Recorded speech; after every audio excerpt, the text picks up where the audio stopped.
আজকের রেসিপি ল্যাংচা।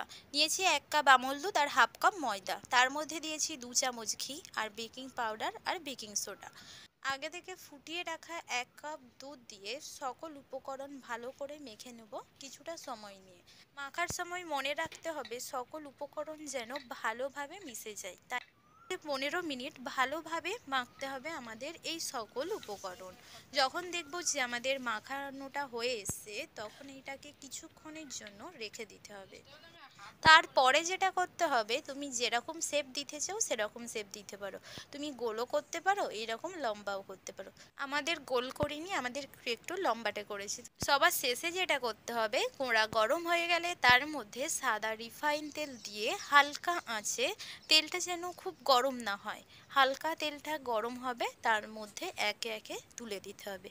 আর এটা যে যখন ভাজবে তখন কিন্তু হালকা আঁচেই ভাজতে হবে। আমাদের ভাজা হয়ে গেছে, দেখো কিরকম কালারটা এসেছে। এইভাবেই কিন্তু ভাজতে হবে।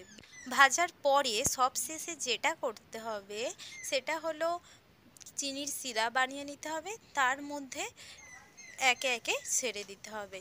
এবার এইভাবে দিয়ে প্রায় 15 মিনিটের মতো চাপা দিয়ে রাখতে হবে। তারপরেই রেডি হয়ে যাবে আমাদের গরম গরম পান্তুয়া। 15 মিনিট পর ফিরে আসলাম, আমাদের পান্তুয়া কিন্তু রেডি। এবার কিন্তু পরিবেশন করলেই হবে। আজকের ভিডিও এই পর্যন্ত, দেখা হচ্ছে পরবর্তী ভিডিওতে।